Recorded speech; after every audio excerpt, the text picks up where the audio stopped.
3 punks filmed the waitress sobbing behind the diner, mocking her, kicking trash at her, posting her humiliation for the world to laugh at. But the moment the Mafia boss saw her face on that viral clip, his entire convoy rolled into town like Judgment on wheels. Now he's standing behind her, and the boys who laughed are about to learn who she really belongs to. If you're hooked in and want to enjoy this story, go ahead and subscribe, and drop a comment letting me know where you're watching from. It's always amazing to see where everyone's watching. Plus, tomorrow I've got another incredible story lined up, and you definitely don't want to miss it. Alright, back to the story.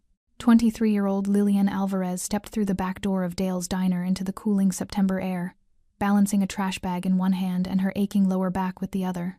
Her apron, cream-colored that morning, was now stained with ketchup, coffee, and grease from an 8-hour shift that felt like 20. Mascara had smudged beneath her eyes from the humidity of the kitchen, and her dark hair hung in a tired ponytail that had long since given up any pretense of neatness. She didn't see the group of college-age guys leaning against a silver SUV in the corner of the parking lot, didn't hear them snickering as they pulled out their phones. Being exhausted meant you missed the warnings. The tallest one, red plaid shirt, cocky grin, stepped forward first, his phone already recording. "Yo, check it out. It's the little waitress." Lillian looked up, startled, her arms instinctively crossing over her stained apron. "What's wrong, sweetheart? Rough day at work?" Another one chimed in, this one in a blue hoodie, his voice dripping with mock sympathy. She tried to smile, tried to diffuse it. "I'm just taking out the trash. Excuse me." "That accent, though," Blue Hoodie laughed, elbowing his friend. "Say something else. Come on, entertain us." Lillian's cheeks burned. She clutched the trash bag tighter and tried to move past them, but Red Plaid blocked her path. "Where you going? We're talking to you." "Please, I just want to." He snatched the trash bag from her hands and swung it over his head like a trophy. His friends howled with laughter. Lillian reached for it, panic rising in her throat, but another boy, dark-haired, smirking, shoved her shoulder hard enough to make her stumble backward. Her heel caught the edge of the curb. She fell. The pavement slammed into her palms, her knees, her pride. The contents of the bag, half-eaten fries, soggy napkins, broken plates, spilled across her lap and onto the asphalt around her. The laughter grew louder, crueler. Red Plaid crouched down, shoving his phone inches from her face as tears began sliding down her cheeks. "Oh man, look at her. She's crying." "Cry harder," another voice shouted. Lillian tried to push herself up, but her hands were shaking too badly. One of the boys kicked the trash toward her, sending a ketchup-smeared wrapper onto her shoulder. Another mimicked her accent in a high-pitched, mocking tone. "Please, stop," she whispered, her voice breaking. But they didn't stop. They circled her like wolves, phones out, recording every angle of her humiliation. One of them zoomed in on her mascara-streaked face. Another panned to the food staining her apron. "This is gold, bro. This is going everywhere." Finally, after what felt like hours but was only 90 seconds, they walked away, still laughing, still filming, still replaying the footage on their screens as they climbed into the SUV and sped off. Lillian sat there on the pavement, trembling, covered in garbage and shame, too broken to even stand. 20 minutes later, Red Plaid posted the video with the caption, "Waitress of the Year, #crybaby, #hilarious." By midnight, it had 50,000 views. 90 miles away, in a private estate surrounded by iron gates and surveillance cameras, Luke Romani sat in his study nursing a glass of whiskey. The room was dark except for the glow of a single desk lamp and the muted television playing a news channel he wasn't watching. His phone buzzed on the mahogany desk. Luke ignored it at first. It was late, and his lieutenants knew better than to bother him unless it was urgent. But the phone buzzed again, then a third time. With a sigh, he picked it up. A text from Enzo, one of his most trusted men. "Boss, you need to see this, now." Below the message was a link. Luke frowned and clicked it, expecting another territorial dispute or cartel provocation. Instead, his screen filled with shaky video footage of a parking lot. A young woman on the ground, boys circling her, laughing. Food splattered across her apron, tears streaming down her face. Luke's jaw tightened. Then the camera zoomed in on her face and the whiskey glass slipped from his hand. It didn't shatter. It hit the carpet and rolled, amber liquid seeping into the fibers. Luke didn't notice. He was staring at the screen, his heart pounding in a way it hadn't in 20 years. That face. Those eyes dark, wide, terrified. The shape of her jaw. The way her hands trembled as she tried to push herself up. Mateo. The man who'd taken 3 bullets meant for Luke's chest. The man who'd died gripping Luke's collar, blood bubbling from his lips as he gasped. "My daughter, Lillian, promise me, you protect her." Luke had promised. And then he'd let 20 years bury that promise under power, blood, and distance. Now Mateo's daughter was sobbing on the pavement while boys laughed and the world watched. Luke's hands shook as he opened his contacts and typed a message to every man in his crew. "Suit up. We ride at dawn. Bring everyone." Within 30 minutes, 12 men replied. Luke's response was ice cold. To keep a promise. Luke didn't sleep that night. He sat in his study until dawn, the video playing on loop on his laptop screen. Each replay was a fresh knife to the chest.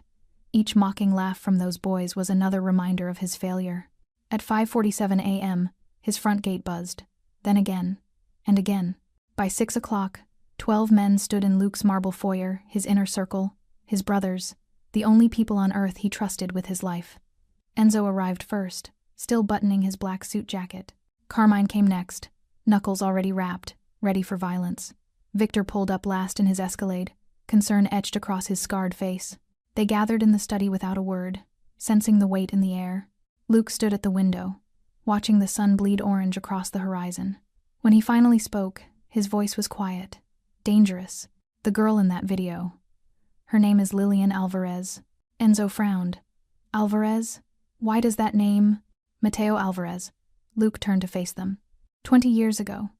The warehouse ambush on Fletcher Street. Recognition rippled through the room. Every man there knew the story. It was legend in their world the night a young Luke Romani should have died but didn't. "Mateo was the one who saved you," Victor said slowly. Luke nodded, his jaw tight. "Took 3 bullets meant for my chest. Died in my arms on that warehouse floor, while I screamed for a medic who never came fast enough." The room went silent. Carmine's fists clenched. That's his daughter? 23 years old. Working herself to exhaustion at some nowhere diner while college boys treat her like garbage for internet clout. Luke's voice cracked just slightly, but enough for his men to hear the guilt bleeding through. "And I let it happen. Boss, you didn't know." "I promised him." Luke slammed his fist on the desk, rattling the whiskey decanter. His last words, his dying breath. He grabbed my collar, blood pouring from his mouth, and made me swear I'd protect his family. I looked him in the eyes and promised, and then I walked away. Enzo stepped forward carefully. "You sent money. For years, you—" "Anonymous envelopes aren't protection, Enzo. Christmas cards with no return address aren't keeping a promise." Luke's hands trembled as he replayed the video one more time. "I convinced myself they'd moved on, that they didn't need me, that my guilt didn't matter as long as they had money in their account." He paused, staring at Lillian's tear-streaked face frozen on the screen. "I was wrong." The memory came unbidden, sharp and vivid as broken glass. Fletcher Street, August 2005. Luke was 23, young, reckless, hungry to prove himself in his father's organization. The deal was supposed to be simple. Exchange cash for shipping routes, shake hands, walk away. But the Castellano family had other plans. Gunfire erupted from 3 directions at once. Muzzle flashes lit up the darkness like lightning. Luke dove behind a stack of crates, bullets chewing through wood and concrete around him. He didn't see the shooter flanking from the left, didn't hear the footsteps over the chaos. But Mateo Alvarez, a dock worker who'd been in the wrong place at the wrong time, saw everything. "Get down." Mateo threw himself in front of Luke just as the shooter fired. 3 bullets. Chest, shoulder, abdomen. Mateo collapsed into Luke's arms, blood spreading across his shirt like spilled wine. "No, no, no." Luke pressed his hands against the wounds, but the blood kept coming. "Stay with me. Medic, I need a medic." Mateo's hand grabbed Luke's collar, pulling him close. His eyes were fading, but his grip was iron. "My daughter." Blood bubbled at his lips. "Lillian, 8 years old. Promise me, Luke. You're gonna be fine. Promise me." Mateo's voice broke. "If anything happens to her, you protect her. Swear it." Tears blurred Luke's vision. "I promise. I swear to God. I promise." Mateo's grip loosened. His eyes went still, and Luke knelt there in the blood and the gunfire, holding a dead man who'd saved his life, screaming until his throat went raw. Luke blinked, pulling himself back to the present. His men watched him with understanding they'd all lost brothers. They knew the weight of broken promises. "So what's the play, boss?" Carmine asked quietly. Luke straightened, and when he spoke, his voice carried the cold authority that had built an empire. We go to that town. We find those boys.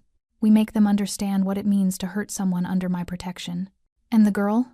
Victor asked. Luke's expression softened just for a moment. "We show her she's not alone anymore.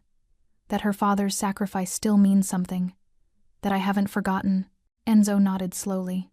"This isn't business, is it?" "No." Luke met each man's eyes in turn. "This is family. This is honor. This is the one thing in my life I have a chance to make right." Carmine cracked his knuckles. "Then let's make it right." Luke pulled out his phone and opened his full contact list, every enforcer, every soldier, every man who'd sworn loyalty to the Romani name. "Get everyone," he said. "I want a convoy that makes that town stop breathing when we roll in. I want them to understand that what happened to Lillian Alvarez was a mistake they'll spend the rest of their lives regretting." "How many, boss?" Luke's smile was cold as winter steel. "All of them." The first warning came at 7:32 a.m. Jimmy Cord, a truck driver hauling freight down Route 18, spotted them through his rearview mirror, a line of black luxury vehicles stretching back so far he couldn't see where it ended. Cadillacs, Lincolns, Mercedes sedan, all moving in perfect formation like a funeral procession designed by the devil himself. He grabbed his CB radio. "Breaker, breaker, anyone on 18 southbound? You seeing what I'm seeing?" The response crackled back immediately. "Copy that. Counted 12 so far. Make that 15. Jesus, they're still coming. Who the hell moves like that?" A pause. Then a voice thick with dread. "Only one crew I know. The Romanis." Jimmy's hands tightened on the wheel. God help whoever they're going to see. By 8 o'clock, the convoy had been spotted at 3 different gas stations, 2 rest stops, and a roadside diner. Each time, the same reaction. People went quiet, eyes went wide, and phones came out to record the spectacle. By 8:47 a.m., the first post hit social media. "Romani crew heading south. Looks like war." The video spread faster than wildfire. Within an hour, someone had traced the route. The destination became clear. Millbrook, Ohio. Population 6,000. A town small enough that everyone knew everyone else's business. And by 9:15 a.m., everyone in Millbrook knew the Mafia was coming. Dale Hutchins stood behind the counter of his diner, watching the parking lot empty like water down a drain. Breakfast rush had been building nicely, pancakes on the griddle, coffee brewing, regulars laughing at the corner booth. Then Pauline Carter burst through the door, eyes wild. "Dale, you need to close. Right now." "What are you?" "The Romanis are coming here. To Millbrook. Someone posted photos on Facebook. They're 20 minutes out." The coffee pot slipped from Dale's hand and shattered on the tile floor. "Why?" His voice came out strangled. "Why would they?" Then he remembered. The video. The crying waitress. The boys laughing. Lillian. Oh God. Dale's face went white. "It's because of what happened to Lillian."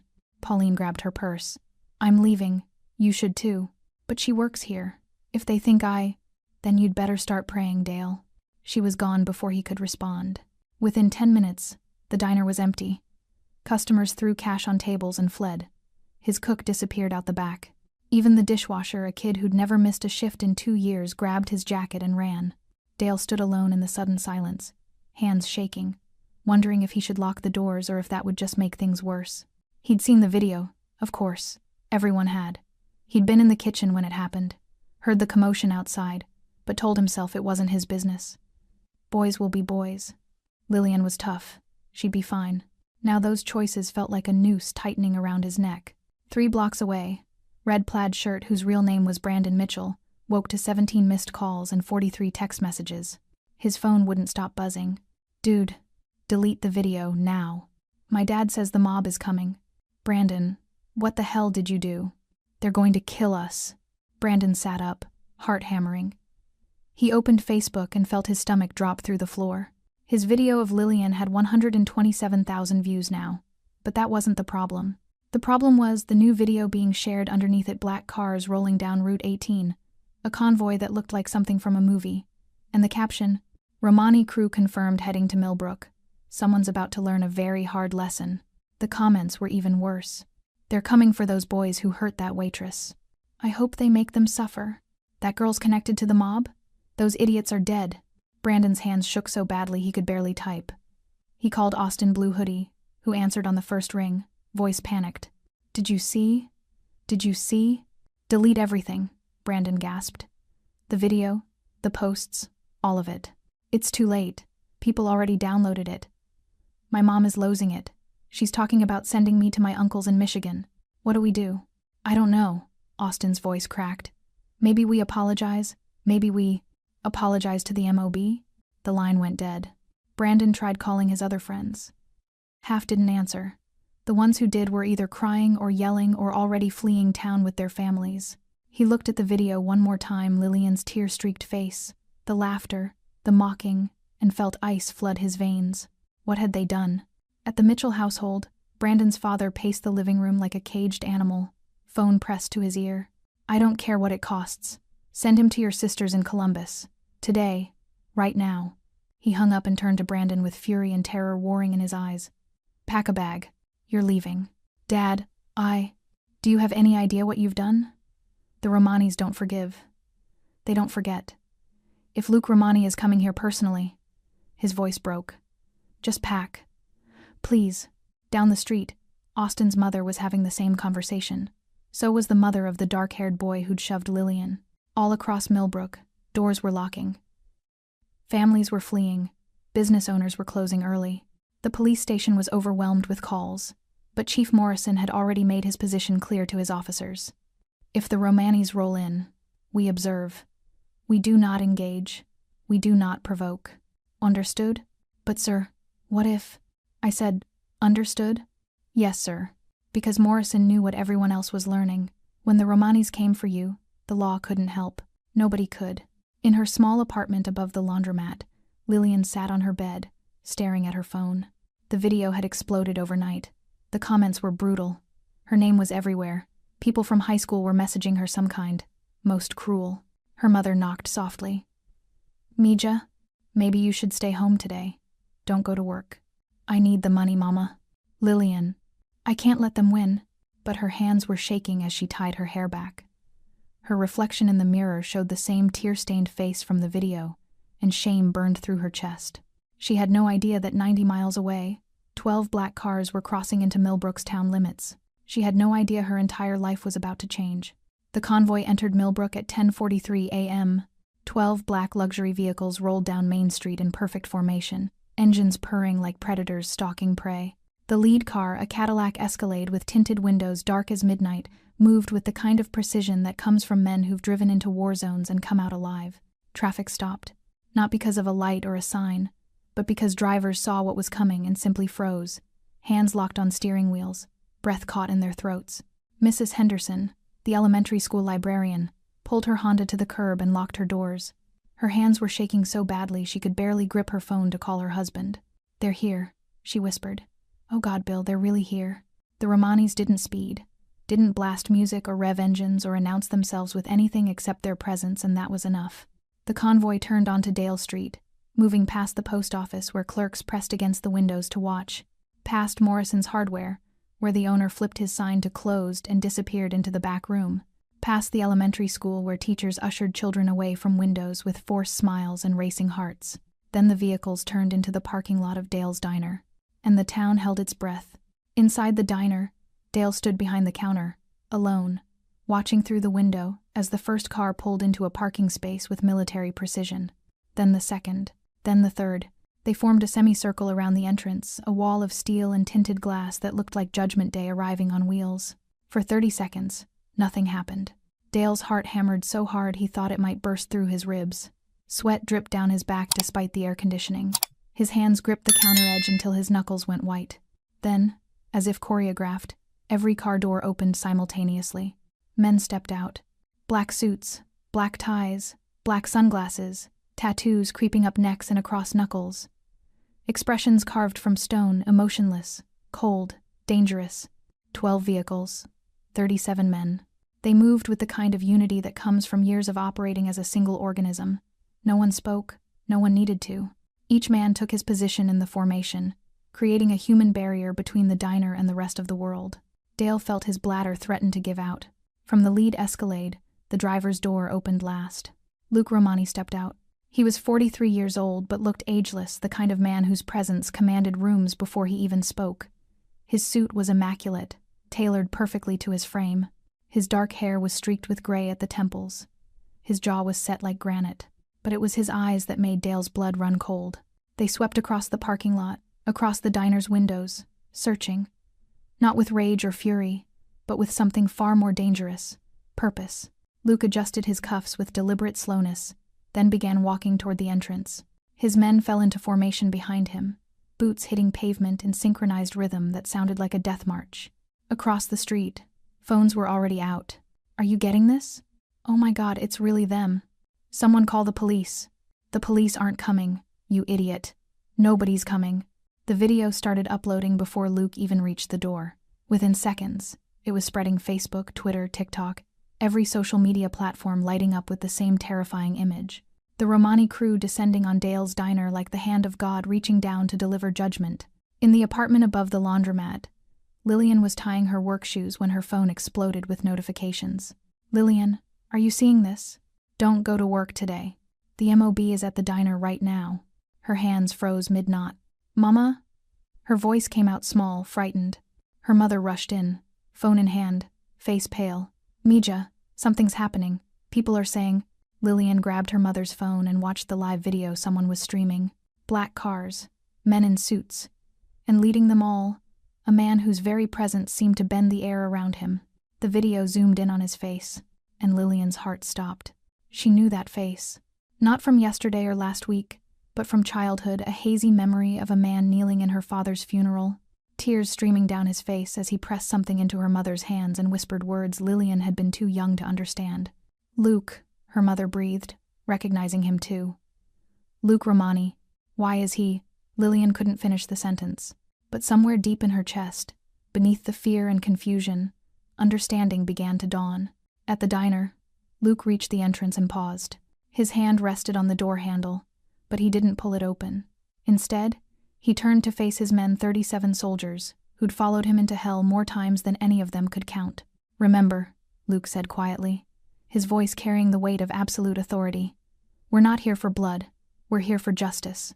We're here to make sure Mateo Alvarez's daughter understands she is not alone in this world." Enzo nodded. "What about the boys?" Luke's smile was colder than winter steel. "They'll answer for what they did, but on Lillian's terms, not ours. She gets to decide how this ends." Carmine frowned. "And if she asks us to walk away, then we walk away." Luke's eyes hardened. "But we make damn sure they understand what mercy looks like when it comes from her, not from us." The men nodded as one. Luke pulled open the door. The bell chimed a cheerful, innocent sound that felt obscene in the moment. Dale stood behind the counter, face white as snow, hands trembling. Luke stepped inside, his crew filing in behind him with the precise movements of a military operation. They lined the walls, filled the booths, transformed the small-town diner into something that felt more like a courtroom.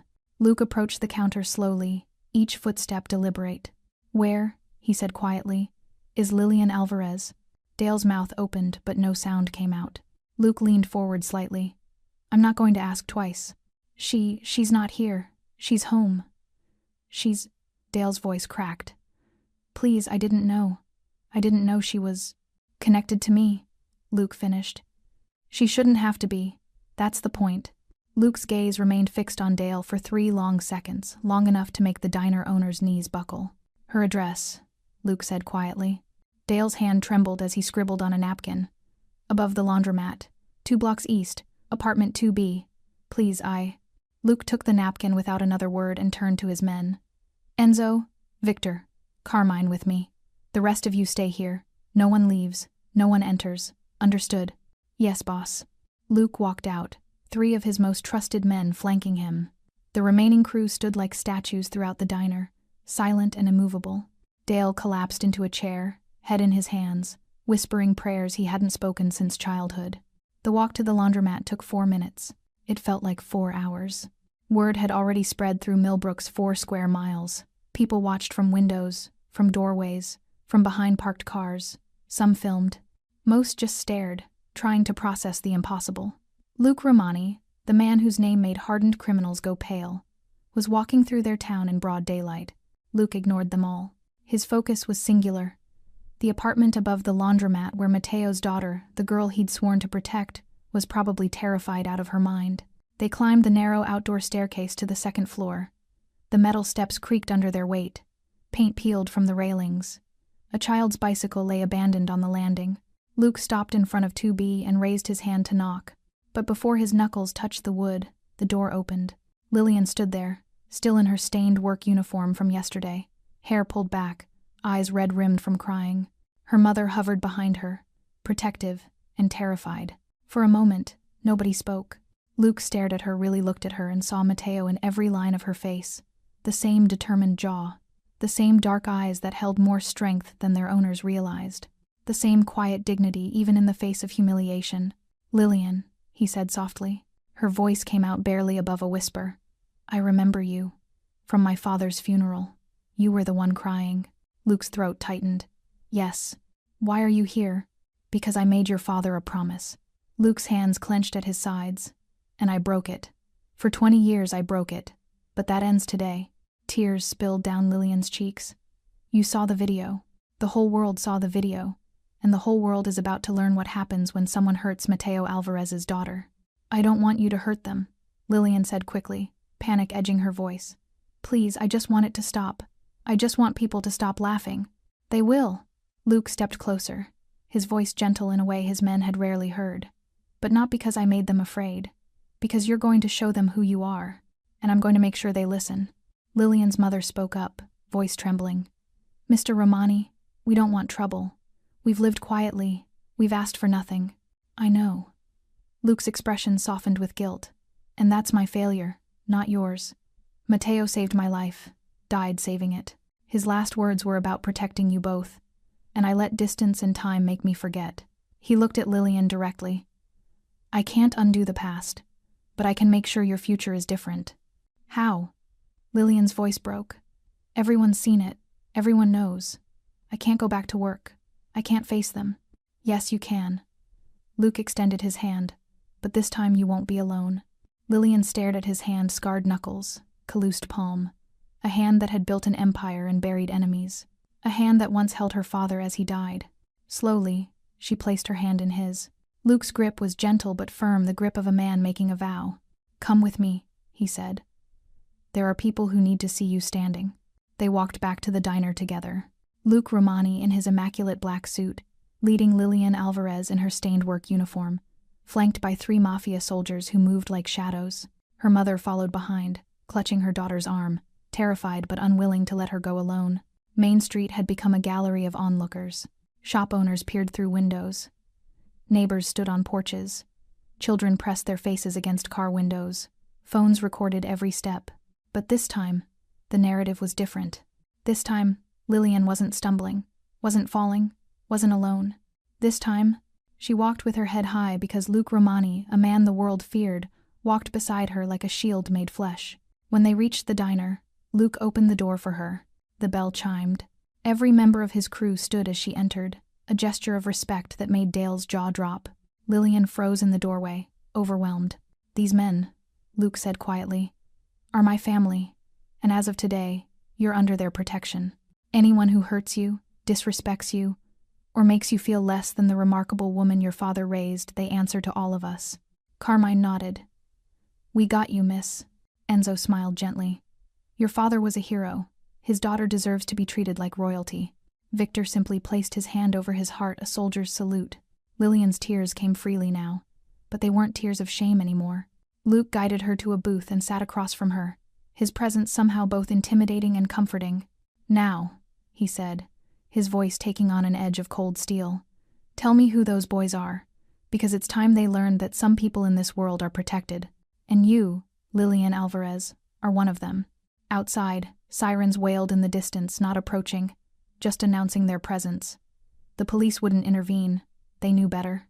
Inside the diner, Lillian took a shaky breath and began to speak. And for the first time since the video went viral, she felt something she hadn't felt in days. Safe. Luke listened as Lillian spoke, her voice trembling at first but growing steadier with each word. She told him about the boys, their names, their faces, the cruelty in their laughter.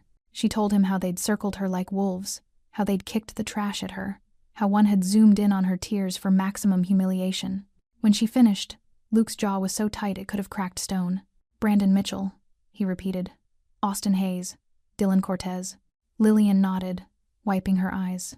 Luke pulled out his phone and handed it to Enzo. Find them. All three. I want them here in 30 minutes. And if they ran? Luke's smile was devoid of warmth.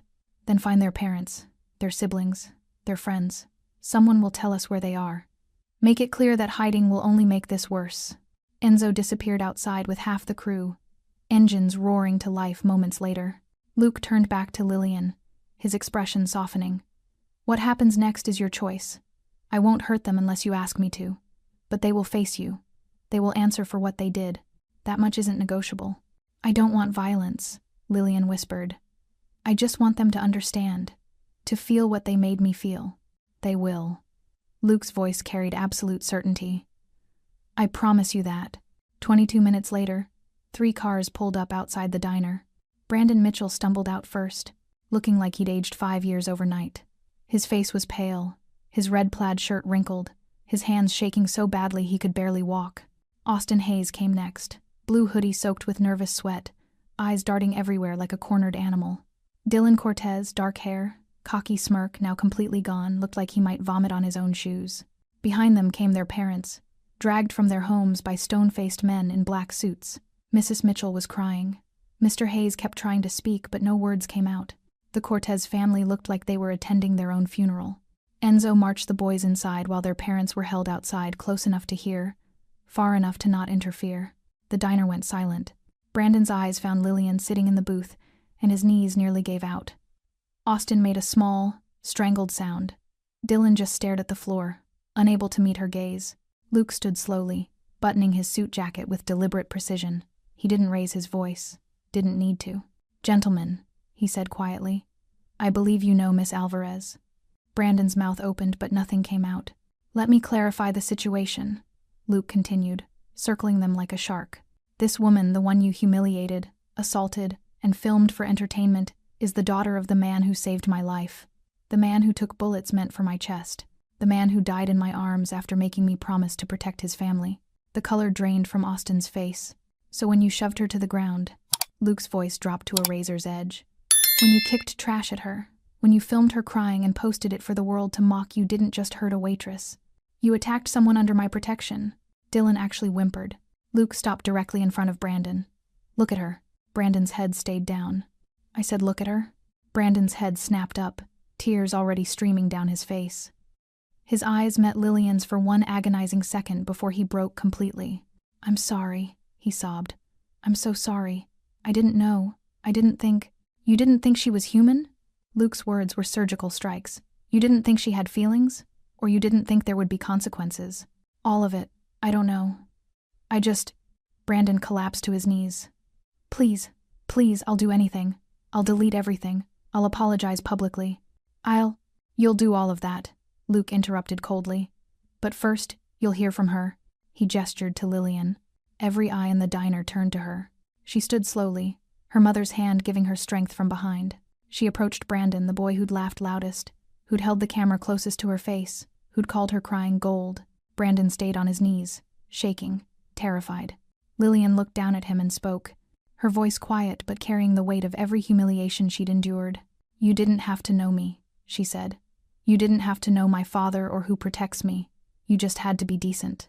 The simplicity of her words hit harder than any fist could have. Brandon crumbled, face in his hands, shoulders heaving with sobs. Austin and Dylan stood frozen, tears running silently down their faces. You filmed my pain because you thought it was funny, Lillian continued, her voice growing stronger. You thought making me cry would get you views, would make you popular, would make you feel big. She paused, letting the silence stretch. How do you feel now? Small, Brandon whispered through his tears. So small. Lillian turned to Luke, her decision clear in her eyes. Luke nodded and addressed the boys. Here's what happens next. You delete every trace of that video from every platform you posted it to. You make public apologies, video apologies explaining what you did and why it was wrong. You donate to anti-bullying organizations. And you spend the next year doing community service at this diner, working alongside people like Miss Alvarez so you remember what dignity looks like. He leaned down, voice dropping to a whisper that somehow carried to every corner of the room. And if I ever hear that any of you have hurt someone like this again, we'll have a very different conversation. One that doesn't end with apologies. Understood? Yes, sir. All three boys stammered in unison. Now apologize to her properly. One by one, they did broken, genuine apologies through tears and shame. And when they finished, Luke turned to the windows where the entire town was watching. "Let this be clear to everyone," he announced. "Cruelty has consequences, and some people in this world are protected whether you know it or not." Outside, the message was received. The boys were still on their knees, tears and snot running down their faces, when movement came from behind the counter. Dale Hutchins stepped forward. His face was ashen, his hands trembling so badly he had to clasp them together to keep them steady. Every eye in the diner turned to him. Luke's crew, Lillian, the sobbing boys, the parents pressed against the windows outside. "Mr. Romani," Dale's voice cracked. I need to say something." Luke's gaze shifted to him, cold and assessing. "Then speak." Dale swallowed hard and turned to Lillian. "I was here that night, in the kitchen. I heard the commotion outside. I heard them laughing. I heard you." His voice broke. "I heard you crying." Lillian's eyes widened. "You were inside?" "Yes." The word came out like a confession at judgment. "I looked out the window, saw what they were doing, saw them circling you, filming you, kicking the trash at you." The room went deathly silent. "And I did nothing," Dale continued, tears now streaming down his weathered face. "I told myself it wasn't my business, that you were tough, that boys will be boys and it would blow over. I went back to counting the register and pretended I didn't see." Lillian took a step back, the betrayal hitting her like a physical blow. "You watched them hurt me and you just went back to work?" "Yes." Dale's shoulders shook. "God help me, yes. And then I went home that night, and I slept in my bed, while you probably didn't sleep at all. I came in the next morning and asked you to work a double like nothing had happened." Luke's expression darkened. Carmine shifted forward, fists clenching. Victor's hand moved toward his jacket, but Luke raised one hand, a silent command to wait. "Why?" Lillian's voice was barely a whisper. "Why didn't you help me?" "Because I'm a coward." Dale's knees buckled and he caught himself against the counter. "Because I've spent 30 years running this diner by keeping my head down and not getting involved. Because I've convinced myself that being neutral is the same as being good." He looked at her with devastation in his eyes. "But watching someone get hurt and doing nothing isn't neutral. It's choosing the side of the people doing the hurting." The truth of his words hung in the air like smoke. Luke spoke, his voice quiet but lethal. "You employed her. She worked under your roof. That makes her your responsibility." "I know. And you failed her." "I know." Dale's voice cracked completely. "I failed her. I failed everything my parents taught me when they built this place. They always said a diner is a community, a place where people take care of each other. And I turned it into a place where a young woman could be terrorized while I counted nickels in the back." He turned to address the entire room, the crew, the boys, the faces pressed against the windows. "For anyone watching, anyone listening, I'm Dale Hutchins, owner of this diner for 32 years. And I want it on record that I witnessed Lillian Alvarez being assaulted and humiliated in my parking lot, and I chose not to intervene. I chose cowardice over courage, comfort over conscience." His voice grew stronger, fueled by shame and determination. "That ends today." He pulled out his phone with shaking hands and started typing. "I'm posting this confession publicly. I'm putting it everywhere, Facebook, the town website, anywhere people can see it. And I'm making changes." He looked at Lillian, then at Luke. "Effective immediately. I'm implementing staff protection protocols. Security cameras in the parking lot, panic buttons behind the counter, zero-tolerance harassment policies posted on every wall. Any employee who feels unsafe gets an escort to their car. Anyone who threatens them gets banned for life and reported to the police." Luke's expression remained unreadable. "Continue. I'm partnering with the community center to host anti-harassment training, free, open to everyone. Monthly workshops on bystander intervention teaching people that silence isn't neutrality, it's complicity." Dale turned back to Lillian, his voice breaking. "And Lillian, if you'll accept it, you have free meals here for life. Not as payment, there's no paying back what I did to you, but as a reminder. Every time I see you walk through that door, I'll remember the day I failed you, and the promise I made to never fail anyone like that again." Tears rolled down his cheeks unchecked. "I can't undo what happened. Can't take back the fact that I heard you crying and chose the register over your dignity. But I can make damn sure it never happens again. Not here. Not on my watch. Not to you or anyone else." The diner was silent except for Dale's ragged breathing. Lillian stared at him, This man who'd employed her for 3 years, who'd given her extra shifts when money was tight, who'd also abandoned her when she needed him most. Finally, she spoke. "You're right. You can't undo it." Her voice was steady despite the tears on her face. "But you can do better, starting now." Dale nodded, unable to speak. Luke stepped forward, his presence commanding absolute attention. He looked at Dale for a long moment, then gave a single, sharp nod, a gesture that carried the weight of both judgment and grudging approval. "Words are easy, Mr. Hutchins. Action is what matters. You've made promises. I'll be watching to make sure you keep them." "Yes, sir." Luke turned to his crew. "Enzo, make sure every word he just said gets documented. I want copies sent to every business owner in this town. If one person learns something from this, it's worth it." "On it, boss." Luke then addressed everyone watching through the windows, his voice carrying into the street. "Let this be the second lesson today. Staying silent doesn't keep you safe. It makes you guilty." Outside, the crowd shifted uncomfortably. Inside, Lillian felt something shift in her chest, not quite forgiveness, but perhaps the beginning of understanding that accountability could be the first step toward change. The sun had begun its descent toward the horizon when Luke finally walked Lillian home. The convoy remained parked outside the diner, a permanent reminder to Millbrook that the day's events weren't a fever dream but cold, hard reality. 6 of Luke's men stayed posted around Dale's establishment, arms crossed, expressions unreadable, silently communicating that this location was now under protection. The rest formed a protective corridor as Luke escorted Lillian and her mother through the streets. The town watched in stunned silence. Mrs. Henderson, the librarian, stood on her porch with her hand over her mouth. Old Mr. Paulson, who ran the barber shop, removed his cap in a gesture of respect as they passed. Teenage girls who'd commented cruel things under the video now looked away in shame. Lillian walked between Luke and Carmine, her mother clutching her arm on the other side. She felt the weight of every stare, every whispered conversation, every phone recording their procession. But for the first time since the video went viral, the attention didn't feel like 1,000 knives cutting into her skin. It felt like witnesses to her vindication. When they reached the apartment above the laundromat, Luke's men took positions at the bottom of the stairs, a visible deterrent to anyone who might think about approaching with ill intent. Luke climbed the stairs with Lillian and her mother, his footsteps surprisingly gentle on the creaking metal. At the door, Lillian's mother, Maria Alvarez, turned to face him. Her eyes were red from crying, but her voice was steady. "Mr. Romani, I don't know how to thank you." "You don't thank me, Mrs. Alvarez." Luke's expression carried the weight of 2 decades of guilt. "I should have been here years ago. Should have checked on you both. Should have made sure Mateo's family never wanted for anything." Maria reached out and took his hand, a gesture that made several of Luke's men shift uncomfortably, unused to seeing anyone touch their boss so familiarly. "Mateo loved you like a brother," she said softly. "He never regretted what he did. He told me once, after he came home that night with bruises and cuts, that saving you felt like the most important thing he'd ever done. He said you were going to do great things." Luke's jaw clenched, emotion threatening to crack his carefully maintained composure. "He was wrong. I've done terrible things. Built an empire on fear and blood. Hurt people who probably didn't deserve it. Made enemies of men who were just trying to survive. Same as me." He looked at Lillian, then back to Maria. "But maybe protecting his daughter can balance the scales a little. Maybe keeping this one promise can mean something." "It means everything," Maria whispered.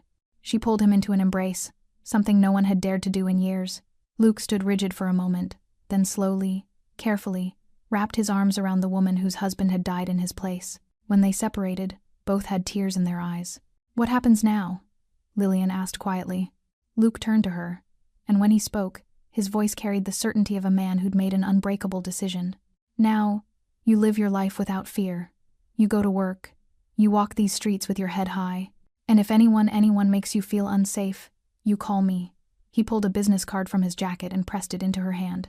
"This number reaches me directly. Day or night. No question is too small. No concern is too minor."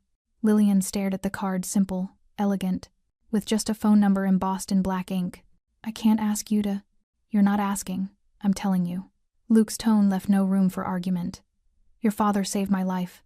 The least I can do is make sure his daughter gets to live hers fully. That means protection, resources, opportunities." He glanced at Maria. "I've already made arrangements. Starting next month, you'll receive a monthly stipend, enough to cover rent, groceries, utilities, with extra for savings. It's not charity. It's a debt I owe.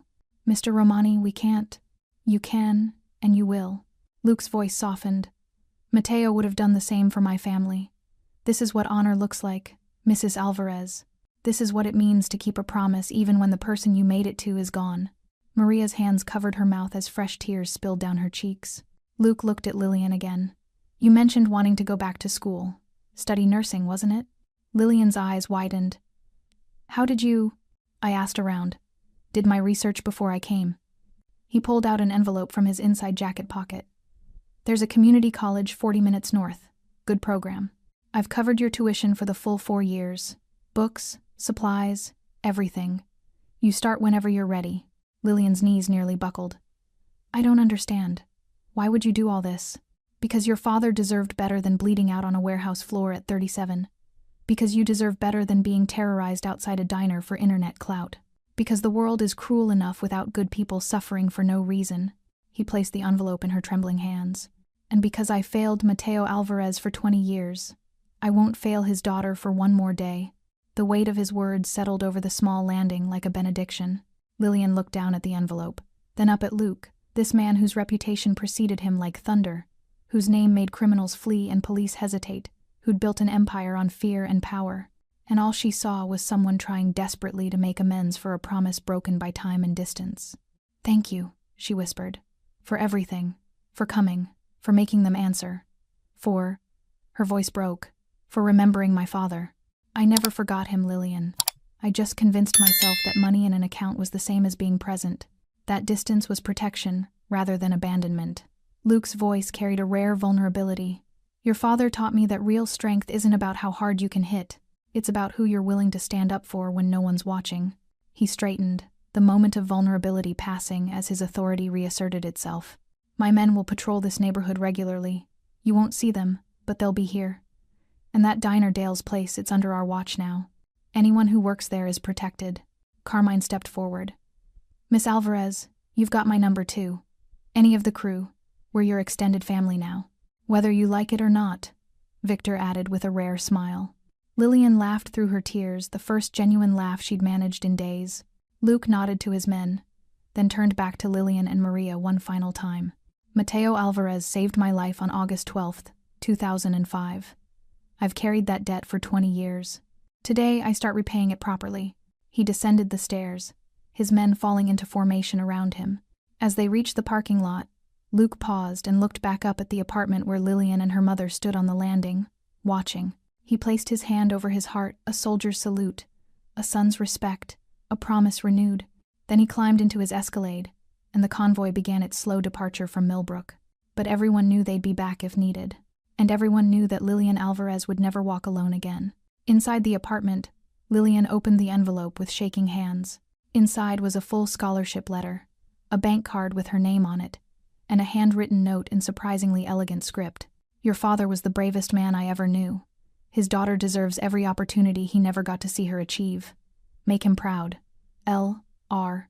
Lillian pressed the note to her chest and cried not from pain or shame this time, but from the overwhelming weight of being seen, protected, and valued. Her mother wrapped her in an embrace, and together they stood in their small apartment, watching through the window as the last of the black cars disappeared down Main Street. The video was still out there. The comments were still cruel. The humiliation was still fresh. But Lillian Alvarez was no longer alone, and that made all the difference. 3 weeks passed. Millbrook settled into an uneasy new normal, one where black SUVs occasionally rolled through town, where Dale's Diner had become the safest establishment in 3 counties, and where Lillian Alvarez walked the streets with a confidence that hadn't existed before. The video was still online. Luke's team had tried to scrub it completely, but the internet was forever. Still, the narrative had shifted. What began as mockery had transformed into a cautionary tale about cruelty and consequence. The comments section had become a battlefield where people argued about bullying, accountability, and whether mob justice was justice at all. But Lillian stopped reading them. She had better things to focus on, like the acceptance letter to nursing school that arrived on a Thursday morning. Like the apology videos Brandon, Austin, and Dylan posted genuine, broken confessions that went more viral than their original cruelty. Like the community service hours they were logging at the diner, where they worked alongside her in uncomfortable silence, learning what humility tasted like. And like the phone calls, Luke called every Sunday at 6 p.m. without fail. The first call, Lillian had been terrified to answer. What did you say to a mafia boss? How did you make small talk with someone whose reputation included words like ruthless and dangerous? But Luke's voice on the other end had been surprisingly warm. Just checking in. Making sure you're okay. Making sure no one's giving you trouble. I'm fine, Mr. Romani. Really. Luke, he'd corrected gently. Your father and I were brothers in every way that mattered. You can call me Luke. That first conversation lasted 7 minutes. The second week, it lasted 15. By the third week, they were talking for 45 minutes about her classes, her mother's health, his memories of Matteo, the town's slow transformation. Luke told her stories she'd never heard. About the time Matteo had beaten him at poker 3 nights running and donated all the winnings to a children's hospital. About how her father used to sing badly while working the docks, driving everyone crazy but somehow making the days feel lighter. About the night of the ambush, details Lillian had never known, and how her father's last words weren't about fear or regret but about love for his family. He was proud of you, Luke said during their 4th call. Used to carry your school photos in his wallet, showed them to everyone. My daughter, he'd say. She's going to do something amazing. Lillian had cried hearing that. Luke's voice had grown rough with emotion. He was right. You are amazing. And he'd be so proud of the woman you've become. These conversations became the anchor of Lillian's week, a connection to the father she'd lost too young, filtered through the man whose life her father had saved. But the relationship wasn't just phone calls. Luke came to Millbrook every other Saturday. The first visit, he'd brought Enzo and Carmine, and they'd taken Lillian and her mother to lunch at a restaurant 2 towns over somewhere nice, where waitstaff treated them like royalty because Luke Romani's presence commanded respect. Lillian had been nervous, surrounded by dangerous men in expensive suits, but they'd been surprisingly normal. Enzo told jokes. Carmine showed her photos of his daughter, a girl about Lillian's age, who was studying to be a teacher. Victor, usually stone-faced, had actually smiled when Maria complimented his tie. You're not what I expected, Lillian admitted halfway through the meal. Luke raised an eyebrow. What did you expect? I don't know. More. Threatening? We can be threatening, Carmine said with a grin. But not to family. Is that what we are? Lillian asked quietly. Family? Luke's expression grew serious. Your father was my brother. That makes you my niece in every way that matters. Blood doesn't make family. Loyalty does. Sacrifice does. And Matteo gave everything for me. He reached across the table and squeezed her hand briefly, a gesture that felt both protective and promising. So yes, you're family. And family looks out for each other. The second visit, Luke came alone. He helped Maria fix a leaking faucet in their apartment, his expensive suit jacket draped over a chair, sleeves rolled up, looking almost domestic as he worked under the sink. You know plumbing? Lillian had asked, surprised. I know a lot of things people don't expect, Luke grunted as he tightened a pipe. My father believed in practical skills, said a man who can't fix his own problems will always be at someone else's mercy. Your father sounds wise. He was. Also terrifying. Luke emerged from under the sink, wiping his hands on a rag. But he taught me that power without purpose is just violence. That strength should protect, not destroy. He'd looked at her directly. That's what I'm trying to do now. Use what I've built for something that matters. Later that afternoon, Luke had asked to see photos of Matteo. Maria brought out old albums, pictures of a younger, vibrant man with Lillian's eyes and smile. Matteo at the docks. Matteo holding baby Lillian. Matteo and Maria on their wedding day. Luke had gone very quiet, carefully studying each image. He looks happy here, he said, pointing to a photo of Matteo grilling in their tiny backyard, laughing at something off camera. He was, Maria confirmed. Even when money was tight, even when work was hard, he found joy. He said life was too short to spend it miserable. He was right about that too. Luke closed the album gently, reverently. I've spent 20 years building an empire and I'm not sure I've been happy a single day. But these past few weeks, making sure you two are okay, keeping my promise that's felt right. You're a good man, Luke, Maria said softly. I'm a man trying to be better. He stood, preparing to leave. There's a difference. But before he left, he'd pulled Lillian aside. I want you to understand something. This protection, this support, it's not transactional. You don't owe me anything. Not loyalty, not silence, not gratitude beyond what you'd give any friend. But what I do for you, I do because it's right. Because your father deserves to have his daughter thrive. You're free to live your life however you choose. Go to school, build a career, fall in love, leave this town, whatever you want." His expression grew fierce. "But know that wherever you go, whatever you do, you've got a family watching your back. You've got resources if you need them. And you've got a phone number that will always be answered." Lillian had hugged him then impulsively, without thinking. Luke had frozen, surprised, then carefully returned the embrace. "Thank you," she whispered, "for being who my father believed you were." When Luke left that day, Carmine was waiting by the car with a knowing smile. "You're getting soft, boss." "Maybe." Luke climbed into the Escalade. "Or maybe I'm finally getting it right." As they drove away, Lillian watched from the window, feeling something she hadn't felt since her father died. Protected, valued, part of something larger than herself. The video might still exist.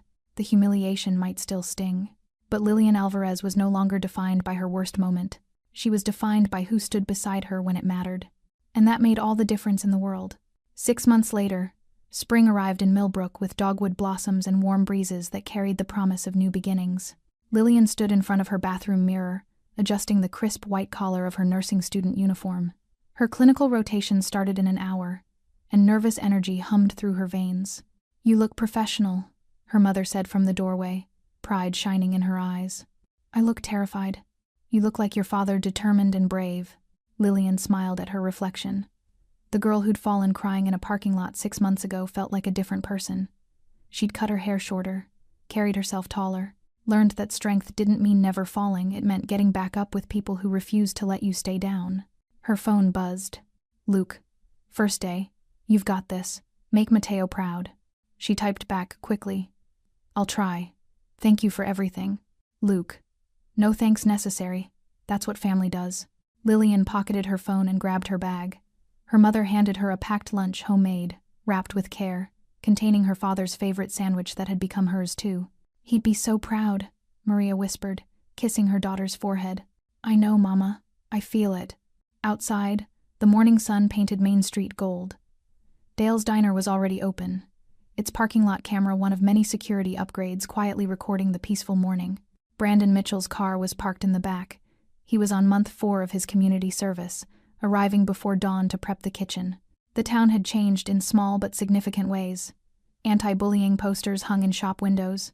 The community center hosted monthly workshops. People intervened now when they saw cruelty instead of filming it. Millbrook was learning. As Lillian walked toward the bus stop, Mrs. Henderson called out from her porch. "Good luck today, dear." "Thank you." Mr. Paulson waved from his barber shop. 2 teenagers, girls who'd left cruel comments on the original video, nodded respectfully as they passed.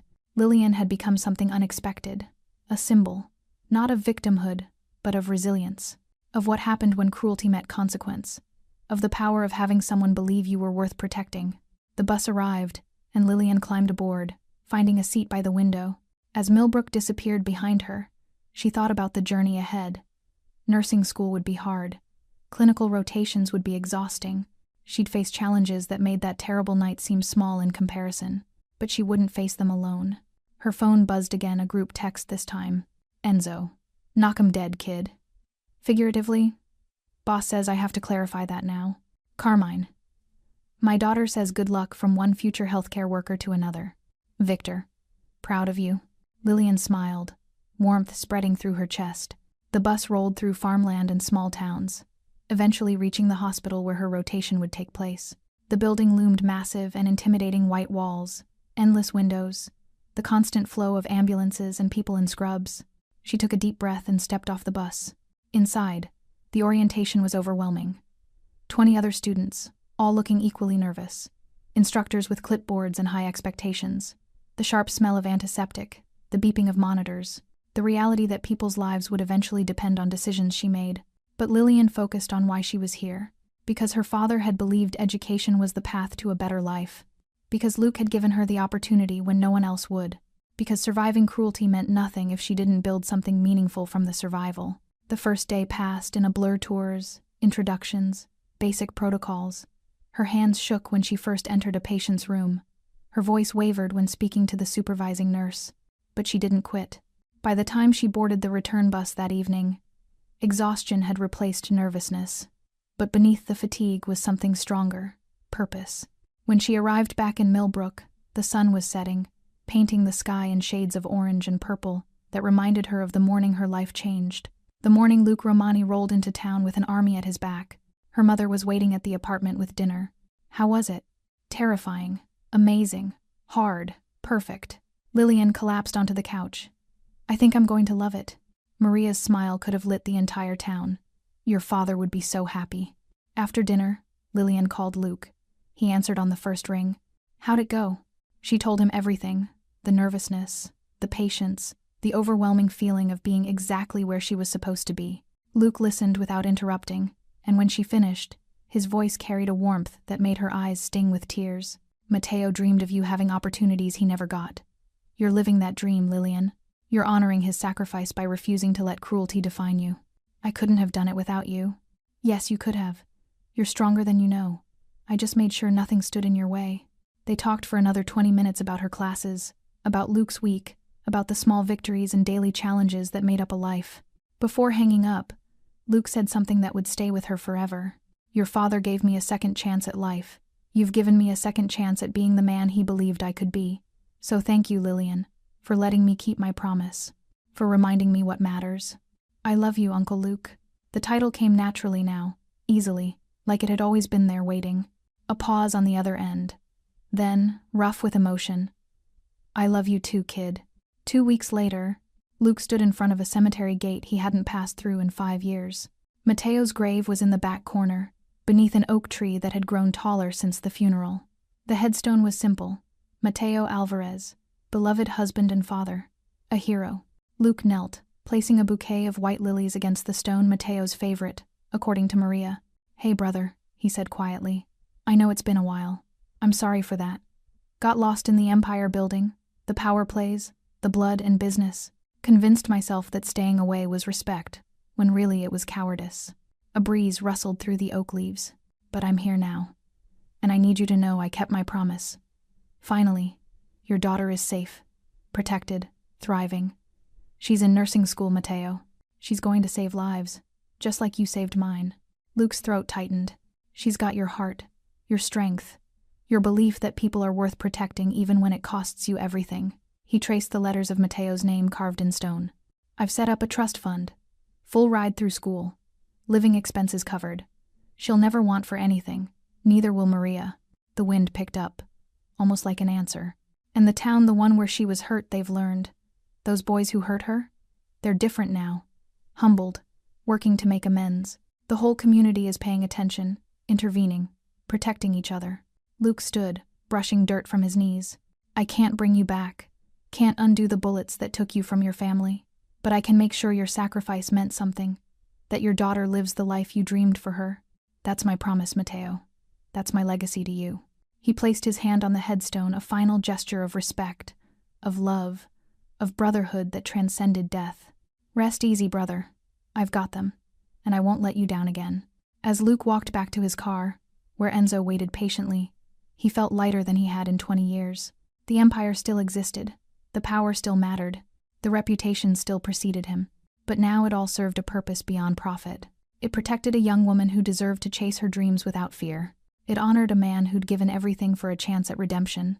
And it proved that sometimes, the most important promises are the ones you keep long after anyone would blame you for forgetting. Luke climbed into the Escalade. Where to, boss? Enzo asked. Home, but stop by the diner first. I want to check on things. As they drove through Millbrook past the reformed boys, past the watchful cameras, past the community that had learned that cruelty has consequences, Luke allowed himself something rare. A smile.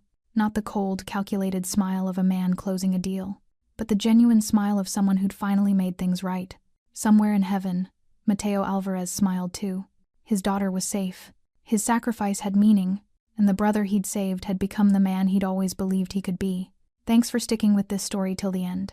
If you enjoyed it, you're going to love the next one. It's packed with unexpected turns and heartfelt moments. Click the image on your screen to keep the journey going, and make sure to hit subscribe for more amazing stories. Drop a comment and rate this story from 1 to 10. I can't wait to see what you think.